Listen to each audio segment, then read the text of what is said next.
Will tax cuts be a vote winner? How do we get the unemployed back to work? And should children skip school to protest? This is Politics Live.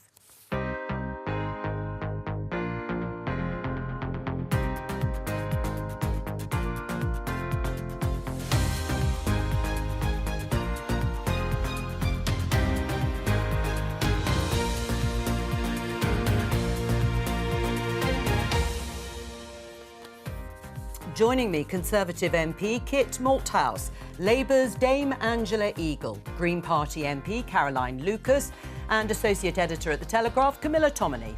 Today, it will take discipline and we need to prioritise.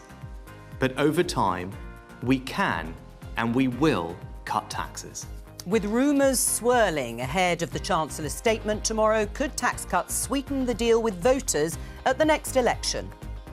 Fairness is also about being fair to the person who leaves home every morning to go out to work and sees their neighbour still asleep living a life on benefits. That was 11 years ago. Will tomorrow's autumn statement see a return to the strivers versus shirkers debate?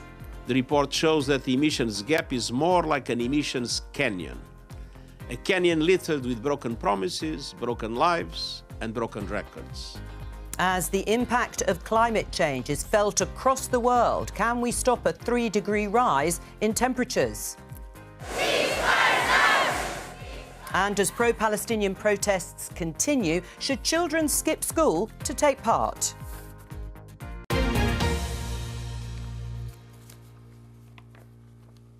In case you've missed it, the Chancellor is going to deliver his autumn statement tomorrow, and we will have a special Politics Live programme kicking off at 11:15. We'll cover, of course, Prime Minister's questions and then the statement straight afterwards from the Chancellor and the response from Labour.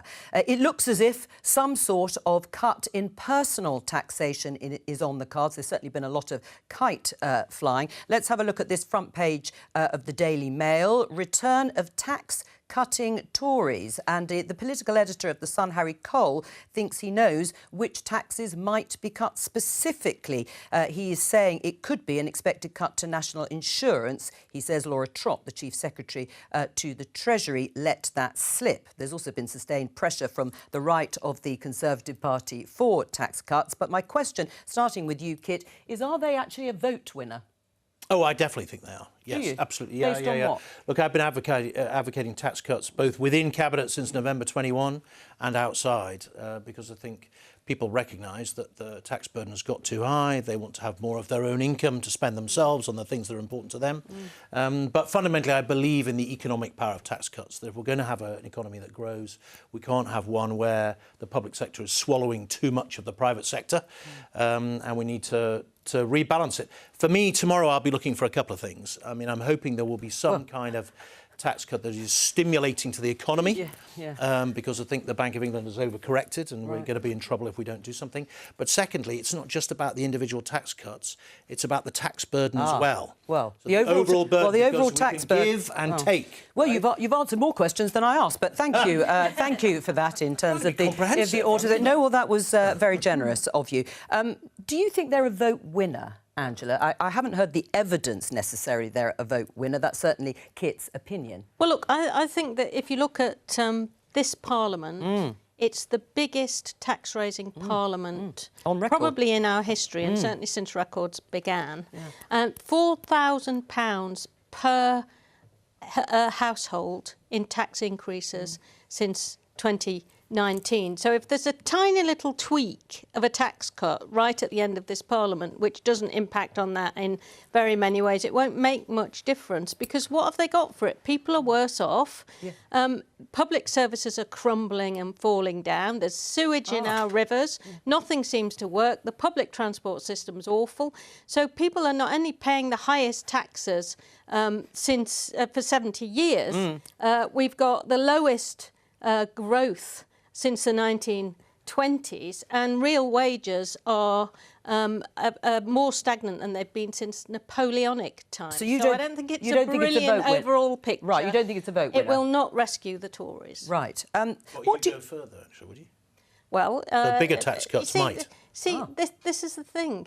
People need to get the state working so that their cost of living crisis is eased, and that is not happening.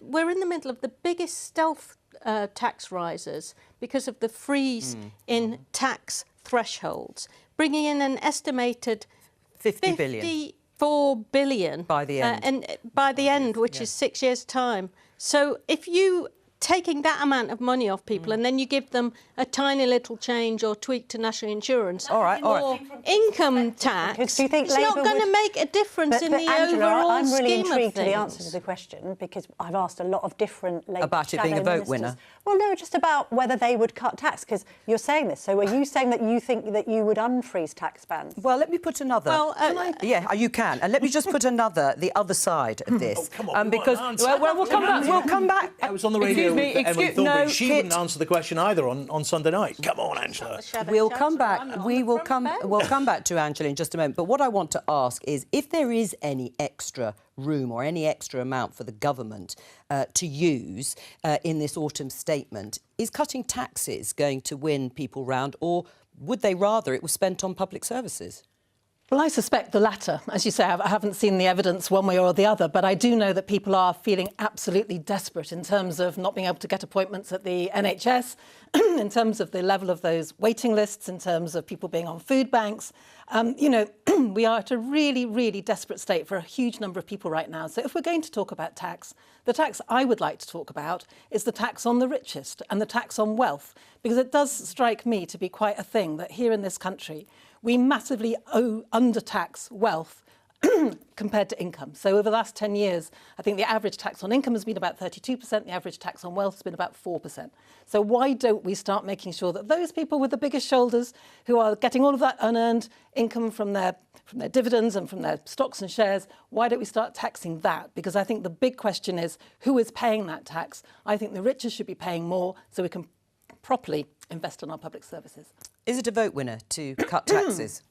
I think so. When the tax burden's at a historic high and they've received so much negative publicity about it, and because the polling suggests that people are now regarding Labour as the party of economic competence, notwithstanding the fact that Labour won't say whether they will reduce tax or indeed spending. Let's ask you, will you reduce the overall tax burden if you win the election? Well, look, I mean, it's for our Shadow Chancellor to make those calls, and would she you will like to see that? will reply to the autumn statement tomorrow and give her view on what we would do. No opposition ever has a budget when it hasn't seen the overall figures, when it's not been in the Treasury to look. But Rachel has been quite clear. One of the problems we have and the stagnating growth we've got, the Bank of England think there's a 50% chance that we may be in recession next year, and the economy is bumbling along with zero growth. We need to do something about our appalling investment issues, which is why we've talked about our Green New Deal. We've got to transform our infrastructure. Although you're delaying that, aren't you? Well, you can't spend it all at once from a standing start. You've got to do it in a way which doesn't waste money. But we know that with the Inflation Reduction Act in America, with the EU's response to it, we have to decarbonise our entire structures and systems, and now is the time to do it. All right, let's have a look at one of the things that we are expecting to be announced tomorrow in the Times. Working from home push to get more sick Britons off benefits. And these are plans to get more benefit claimants into work, saying the report says sick Britons will be told to find jobs where they can work from home. Starting with you, Kit, going off your government's figures, there are 2.6 million people in the UK who can't work due to long-term sickness or disability. How many of those people, in your mind, don't actually want to work? Oh, God, I've absolutely no idea. How would I know? Right. But the point is... Well, if you don't know... Hold on a minute, Joe. The point is there's no problem, presumably, in asking or trying to work out. Haven't you done that already? Well, we're trying. I mean, a lot of these people came through post-pandemic, right? The number of people who've remained economically inactive post-pandemic has been much larger than it was going into the pandemic. But the point is, in every kind of situation, whether it's a disability, the state assesses the suitability of the person for benefits. So they've not been working? Tries to help them and support them into work. All right. But to be honest with you, I don't understand what the problem is. I mean, lots of people who are sick or ill or disabled would love to work. Yeah. They just need to have the right But your accommodations and focus is support on to do those who so. actually don't want to. So I'm just interested in your view as to whether you think this is a massive problem of those 2.6 million people, or whether it is due to perhaps not getting hospital treatment or appointments, or whether you feel that a more punitive regime will actually unlock a large number of those people back into work. Well, I definitely think that we've learned from the welfare system over the last 10 years or so that quite a lot of carrot through universal credit, but a bit of stick as well, does get us to a situation where we have employment at record highs, right? Where lots and lots of people who were either they were trapped in the welfare system or didn't have the right incentive or support We also structure. have people who simply Hold on a minute, weren't able to get onto work. Yeah, so but- I don't see what the problem All right, is. well, I'll tell you what the problem is. The problem is that people are working 2 or 3 jobs. I'm so sorry, I've got a frog in my throat. All right, They're working 2 or 3 jobs and they still can't put food on the table. That is the problem. So I think we need to have an approach here that makes sure that people are paid properly if they are in work. So they should also, they can be paid first better in the first place. And then we can make sure that there's investment in the NHS so that those people who can't work because they're on incredibly long waiting lists with the NHS might just have a chance of being able to get whatever the problem is cured, and then they can get back to work. But I think the approach that the government is taking, which is all about penalisation, is actually totally There's counterproductive. a contradiction, I think, and I appreciate what you're saying, because Caroline, you referred earlier as well to public spending. State spending has never been higher. I mean, it might be a completely thankless task for the Conservatives. But compared to other countries, it isn't at the as end of the high. day, public spending is higher, and even the Labour Party have been speaking. I recently read your manifesto for changing the NHS, that what you're saying is that some of these public services, which Caroline has identified, aren't working as they should, need reform, and that cost savings need to be made at some point across government. But the Conservatives have been in 13 years, haven't they? If you look at the benefit system, particularly during the pandemic, I read this last week, that when it came to incapacity benefits claimants, as they were then known, during the pandemic, because the assessments went online, 100% of the claims got granted. Then that might need to be reassessed. I think most sane, rational people say to themselves, benefits should be provided for people who cannot work, who are incapacitated either physically or mentally and are struggling. However, if there are some people that can be enticed back to doing some work, that's great. The only flaw in this argument, entitled to support, the only flaw in this argument is the government is saying that a lot of these people could work from home, when actually a lot of these people aren't in work from home professions. They're people that have worked in customer-facing roles. They've worked in supermarkets and they've worked for communities, and they're actually incapacitated. So they're not the kind of people. Let Caroline respond, and I'll come to you, Angela. Go on, Caroline, respond. Well, just on the issue of the NHS and whether or not it's about finances. Some reform, I'm sure, could be appropriate, but the finance is the bottom line, because we know that the big problem is we don't have staff on our NHS anymore, because so many people are leaving the NHS demoralised, or because they can get better jobs in other countries or in other professions. So unless we pay people properly to do those jobs, we're going to be hiding to nothing. So we absolutely need to make sure that the NHS is properly resourced. But that's then a high-tax, high-spend approach. Well, compared to other countries, we are not a high-tax economy. But just to clarify what that is high tax and it's high spend. It depends who's paying your position. I'm very happy for a wealth tax to be there. If you had a wealth tax, all right, and you've said taxing that. capital gains in the same way as we tax income. But neither of the parties is suggesting a wealth tax. Well, they should. Labour's supposed to be a party of Labour and progressive. It might actually be helpful if the money that was raised wasn't wasted. We've just seen the figures, about 25 billion a year being wasted since the last general election. That's £100 billion of money which could have been put to more productive use than it has been put to. So that's the first thing. Do you disagree with this, that those solely eligible for the standard universal credit allowance who refuse to engage with job centre staff or accept work offered to them after 6 months will have their claims closed? Do you agree with that? Well, look, I think we've seen that they should be being helped much sooner than 6 months. They shouldn't be being left for 6 months. It's a tiny minority of people. Is it? So you know the figures. What sort of figures are we talking about? It's a tiny minority of what people. percentage? Hang on, I'm asking the questions. Can't get a word in edgeways. It's a tiny amount of the overall figures, people who refuse to engage. And often when you look at why they're refusing to engage, they've got mental health problems, they can't engage properly for all sorts of other reasons. You've got to help them, and threatening them with total destitution or saying we're going to stop giving you your free medicine is an outrage. What we should be doing is making sure that those people who are on NHS waiting lists, and there are 7.8 million people on an NHS waiting list, 2.8 million of them whom are of working age, get access to the treatment they need so they can get back to work. I mean, that is what we should be doing, not threatening to take their medicine off them. If it is a tiny number of people, you don't know what the figures are. We'll find out. And I don't know. Yes, we will find out. We'll find out tomorrow. My surgery is full of people who've been shaken out of the labour market, often because they've got a condition, a mental health condition that comes and goes, that means they can't stay in the labour market properly, and sanctioning them so they can't afford to buy food isn't going to make them let's take that point. any Is it better. going to work if you are dealing with an explosion in mental health conditions, many of them stemming from the pandemic? Mental health charities, including Mind, have warned sanctions won't work. They'll worsen people's mental health. Do you accept that? Well, I don't think anybody is suggesting that somebody who's incapacitated, either physically or mentally, is going to be required to work.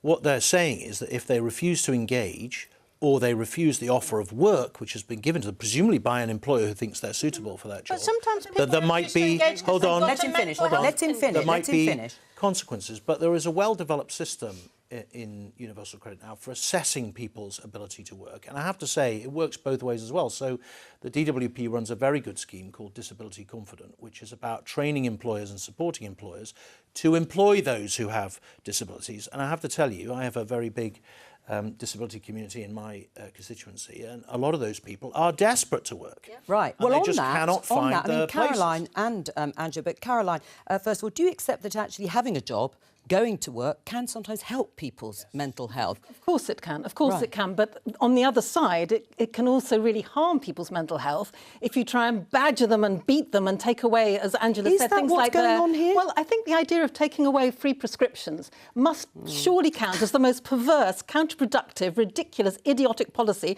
from a government that, frankly, has a record in doing all of those things. Well, all right, but you suspect the motive. Well, you suspect the motivation. But let me just, Camilla, because you've written about this. You've written an op-ed recently.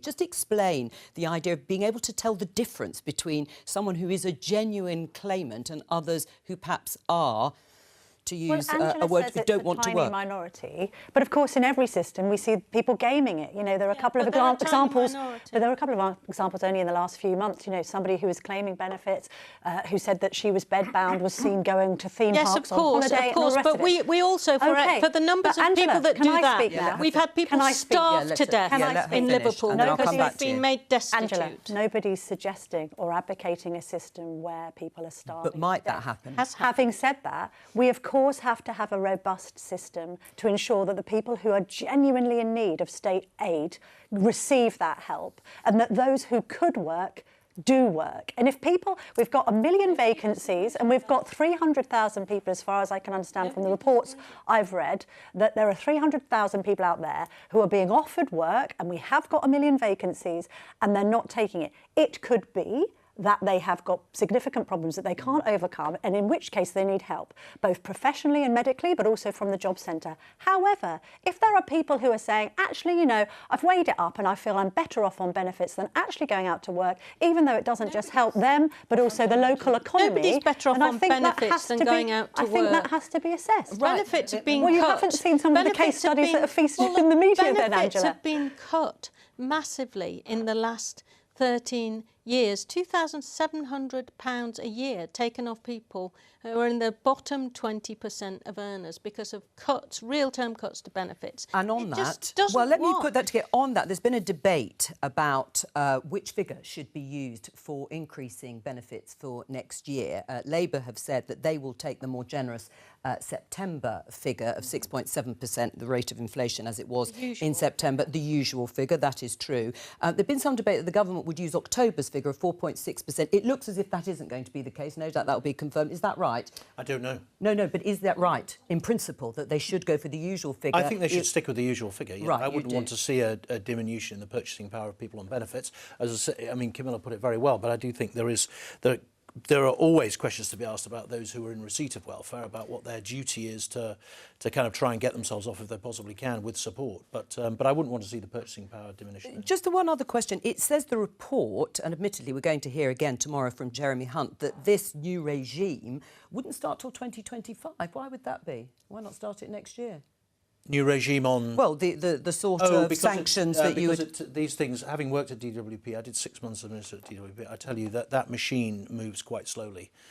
For all that universal credit is, has been a very successful system, it is a very large system now, and so you've got to move carefully to make sure that you don't have upsets, I would imagine. OK, I mean... Well, I did 5 years at the DWP, and I agree with Kit on this. Right. But that may come if you win the election next year. Would you change those? Well, we'll have to have a look and see what the system's like when we get there. We don't know how they're going to change it. But you've just set out a very full-throated case for not supporting it, so I presume... I have made quite clear that I think that it's ridiculous and just performative cruelty to threaten people with taking their medicines off them if they don't engage. Performative cruelty. I mean, that is what the report says. It means that... Perfectly reasonable request. To take people's medicine off them. No, it's perfectly reasonable to say that if you won't engage and you won't accept work that's been offered, and the DWP assesses, and don't forget they have a whole assessment system for your inability to work is, then there have to be questions asked about why you won't. With that approach,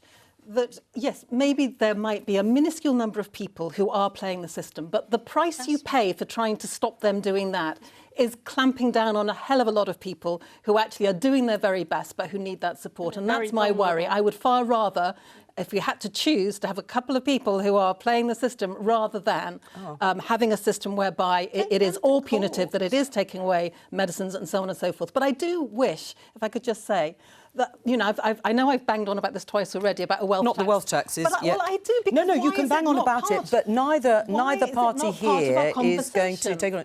You're huffing. I think one of the quickest ways to destroy a capitalist economy, which is what we are, is to start... Well, Switzerland doesn't seem to be doing too badly. Caroline, Spain doesn't seem to be doing too badly. Caroline, you talked about taxing dividends. Well, we do tax dividends at the same level as we tax income at the moment already. Stocks. All right.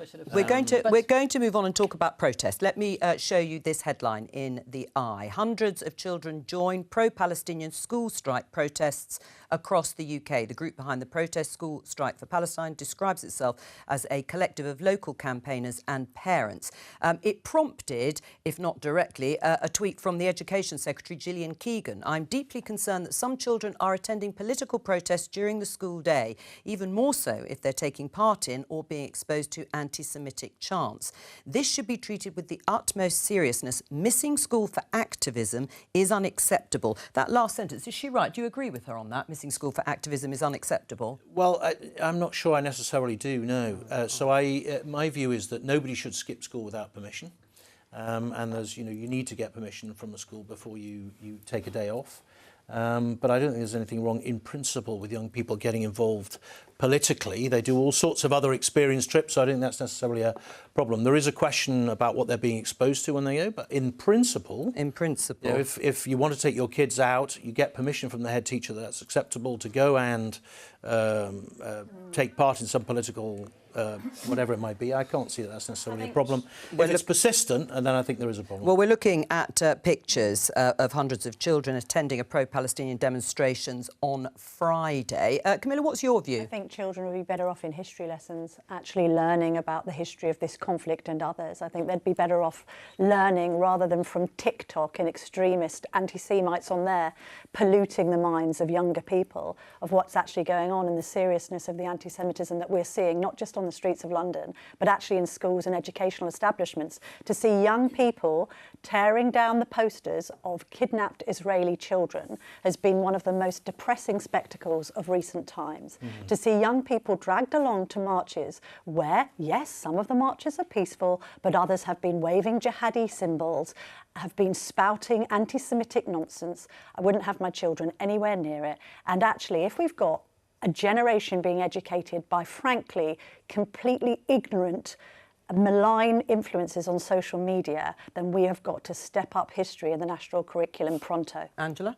Well, I joined the Labour Party at 16. I used to go out of school in my lunch hour to go door knocking with various candidates. So far be it from me to worry about younger people children? getting involved in activism, so long as they've got their parental permission to do it. But I also agree with the point just made about teaching, I would say politics with a small p, and history, so that people can actually deal with the influences that are coming on social media, which are very malign and very dark in a lot of cases, so they can distinguish what's happening. I'd far rather see that than try to somehow tell a parent that they can't take their kid on a demonstration. Where are you, Caroline? Because, of course, these aren't the only protests. We've seen lots of children take days off school to attend. We've seen school strikes for climate change organised by Greta Thunberg. We can see some pictures of those. Is there a value in children, in the way Angela has perhaps said, being engaged in political issues? Or is it the nature of the cause? I mean, of course there's a value in young people being engaged in the issues all around them. And missing school to do it?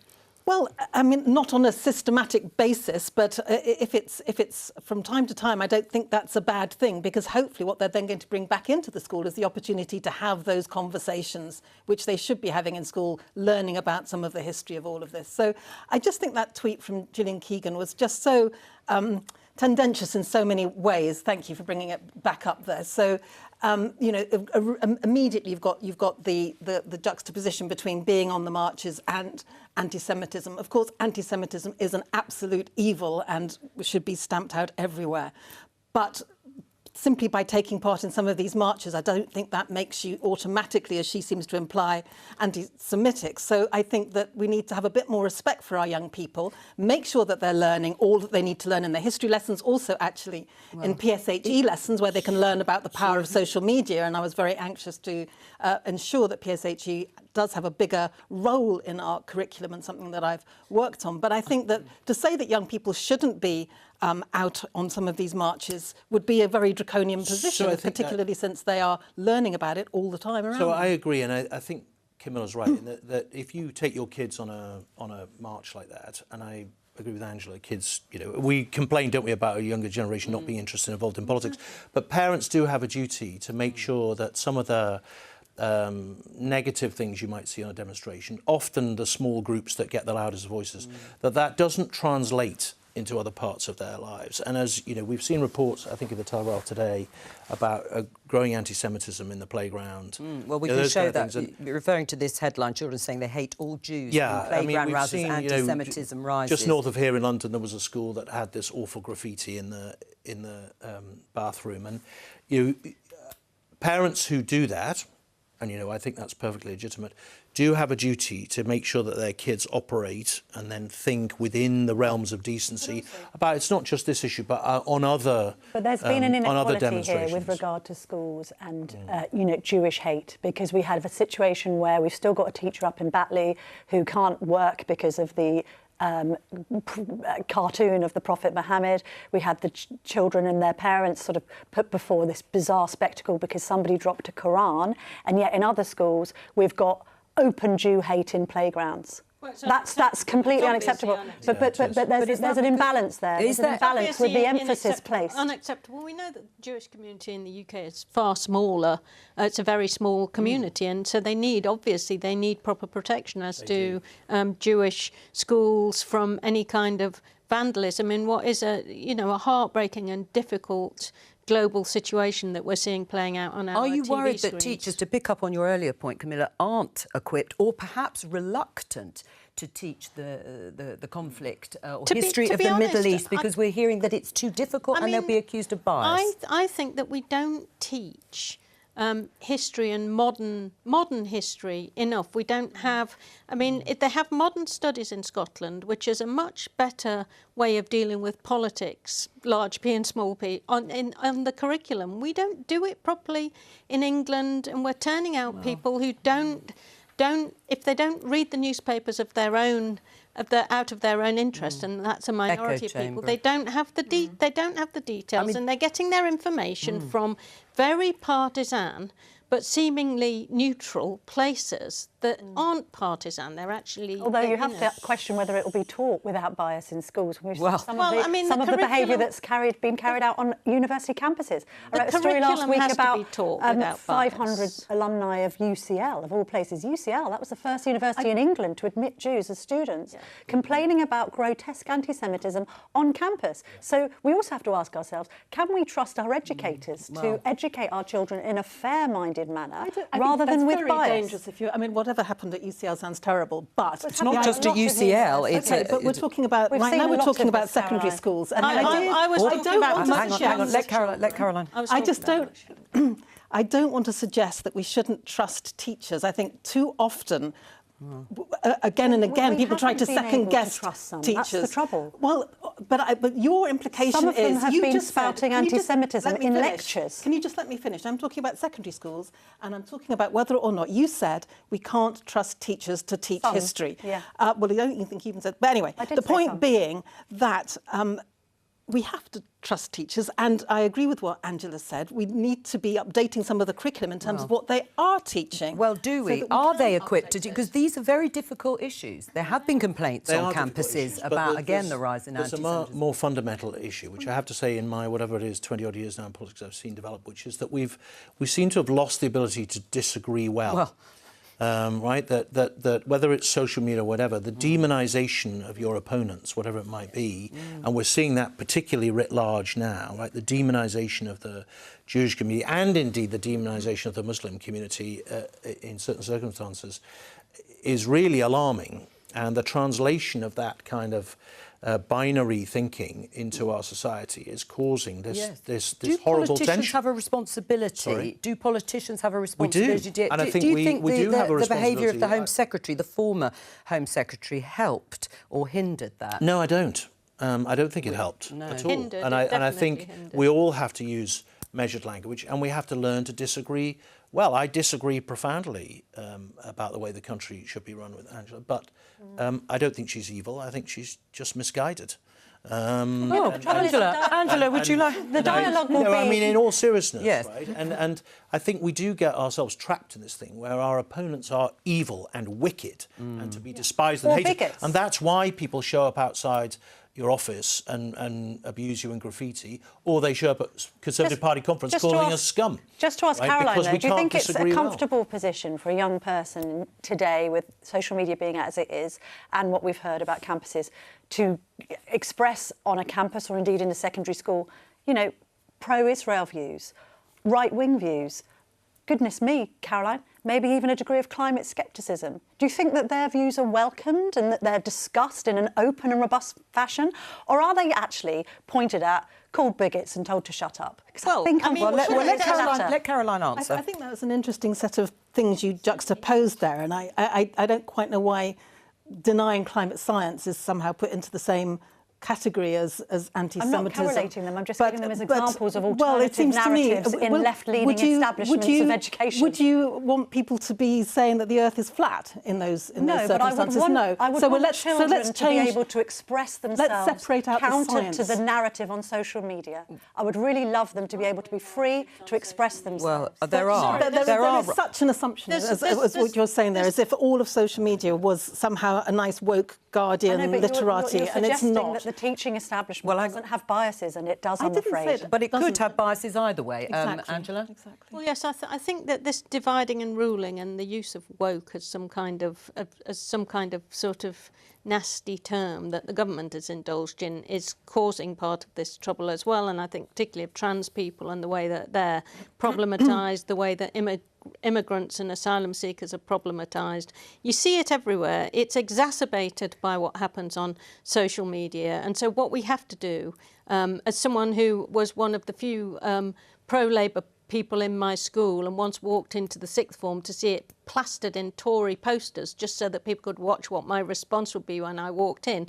I understand what Camilla's saying, but it's not always left bias, or it's not always one way. So let's just, whether I'm misguided or not, agree that we have to have spaces where we can talk about things without regarding each other as monsters. Well, let's continue in that vein of vague collaboration. The Guardian's headline, World Facing Hellish. 3 degrees Celsius of climate heating, UN warns before COP28 conference. We must start setting records on cutting emissions, says the UN boss, because you'll see that temperature records obliterated in 2023. We can show you the graph, I think, and you can see that huge spike in October, hottest on record. Global average October temperature by year compared, as you can see, far lower temperatures for October in the years before 1850 to 1900. The conference starts next week in UAE, the United Arab Emirates, and the report today says that carbon cutting policies are so inadequate that 3 degrees Celsius of heating would be reached this century. Are the Greens still committed, and do you think it's achievable to reach 1.5 degrees Celsius? We're still committed to doing our very damnedest to stay below 1.5 degrees. I think it's going to be very difficult, but I don't think that's an argument for saying let's not try, because every single fraction of a degree matters, every single tonne of carbon dioxide matters. So we need to be redoubling every effort rather than thinking that because we don't perhaps look as if we're going to meet this target, we should somehow give up. But I think what we should be taking away from this is the responsibility, particularly in the wealthiest countries, to be doing more.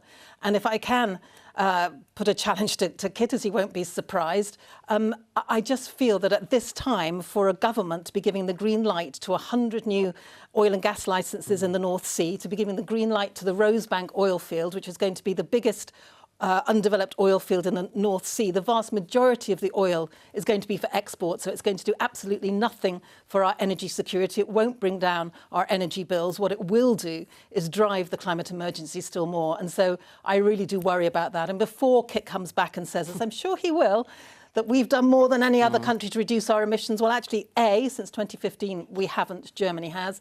B, if you look at our so-called consumption emissions, which basically means the emissions that we are consuming because we're importing products from other countries where we've outsourced our manufacturing, add all of that in, the reduction is much closer to about 20% of a cut since 1990. So the bottom line is the UK isn't doing enough. We need to do more, and we've got a government that, instead of taking the right action, is actually setting the planet more on fire, basically through giving the green light to more and more oil and gas. Let's leave what has happened up until now, because I think that's well documented in terms of the UK's progress. But what about from now on in? So, look, I mean, I wanted to make an economic argument about this issue. So I agree that we're not perfect and there's lots more that can be done. But one of the interesting things the report says is that actually it's the larger nations that now need to make a bigger change. And the only way we're going to persuade China and those US, countries, India, the US, to change is if they have better technology. I have a strong belief that the solution to this problem for humanity, as with all other solutions, will lie in the combination of science and capitalism. Right. Is that a bit of crossing your fingers? And look, we as a country have been brilliant at inventing things and then selling it to the rest of the world. We invented the hydrogen fuel cell here. It was a Welshman invented it. We now could be getting the whole world to switch across to a hydrogen economy. But there isn't save huge amount. urgency here. Please, can I finish? Which would save huge amounts of carbon emissions. The key to that, though, is a really vigorous, pullulating, risk-taking capitalist economy. And if we don't have that, if we think that government is the solution, we're going to struggle. Well, this government is it the solution? isn't the solution, I can tell you that. Is government the solution? Does it have to be government handing out government-led, this? Does it have to be legislation and action taken that will actually perhaps mean that 1.5... The government needs to put in place the kind of policy framework to give the private investors the confidence to invest. Well, yes, it is, for example... Change the risk-reward. Get people to invest. Criticise me for interrupting you. Maybe you could just me speak.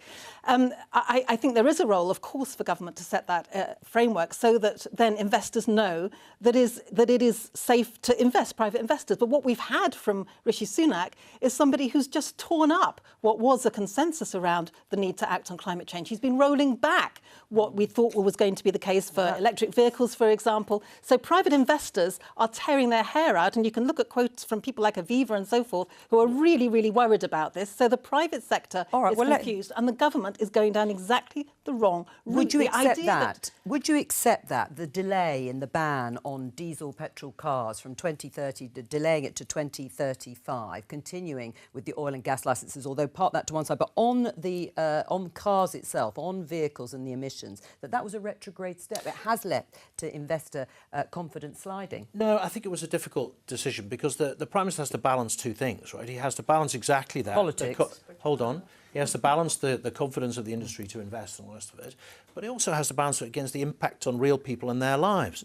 And the idea we could get to something that's only, 18 months away and have this massive change was just not realistic. And so having a short extension, notwithstanding the fact that most of the OEMs are still investing in well, I think it's not the right technology, batteries. I'd much rather we were building hydrogen cars. But, that may come in time. So, right. As I say, but the key thing is that, you have to balance consumer impact and demand with the effect on against the that may be because there needs to be a well, hang on. Let me come to Angela. Angela, is Labour still committed to that 1.5 degrees Celsius target? Well, we've got as a community, as a global community, to get there. 2% is barely livable, 3% is impossible for humanity. So are you're committed to that? Every single signature to the Paris Agreement is failing on what they undertook to do.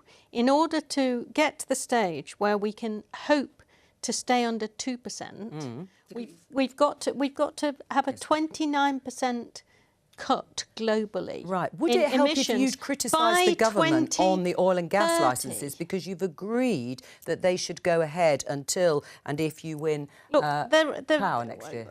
But we've got our Green Deal where we're going to be investing large amounts of money in transforming our infrastructure. That doesn't stop the fossil fuels, though, Angela. There's some nice good stuff coming over here, but if you're not stopping doing the bad stuff, the emissions still keep going up. I understand that that's your... That's that's science. I understand that is your view. No, but it's science. We have to have a look to see where we are with the contracts that have been signed. What you don't want to have to do is pay vast amounts of money to rip up contracts that have already signed, which you might be able to spend on transforming the national grid, right? Or having a battery plant so you can have more electric cars, or having a subsidy for new electric cars. Would anything that you're suggesting, your £28 billion green policies investment, as you have confirmed, is going to be delayed to some extent because you haven't seen the figures? Because you haven't seen the figures, and you want to. You can't spend 28 billion from a standing start per year. year. But you haven't said you revoke the oil and gas licence. Is there anything that Labour will do going into that election that will make a difference to reaching 1.5 degrees Celsius? Well, I think that what we're doing here is precisely enabling that. All right. And seriously.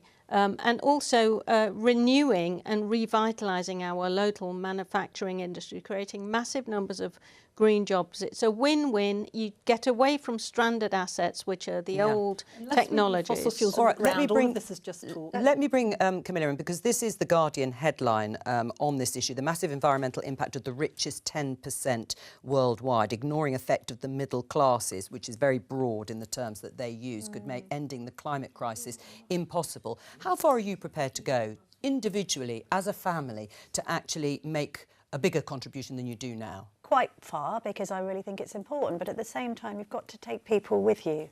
So this kind of form of, if you would take more people with you, the Greens would have more seats in Parliament. This form of, well, it might be first past the post, but also, OK, let's use another example. Let's use another example. People aren't necessarily in their droves behind this sort of green extremism of Just Stop Oil and Extinction Rebellion, because no one's talking about that. I'm talking about keeping fossil fuels. I'm talking about it, Caroline, and I'm saying that people want to do their best in this country. I think people largely do try to do their best. They try to do their best by cutting waste, by recycling. They want to transfer onto cars and flights. Yeah, they want to transfer onto electric cars. You need government. But at the same time, some of this sort of what I would call, we talked about children and anxiety earlier, some of the methods that are employed by the Greens and other campaign groups are just, frightening and solution-free. I'm going to let them carry on, but that's all we've got time for today. I'll be back tomorrow at 11:15. Bye.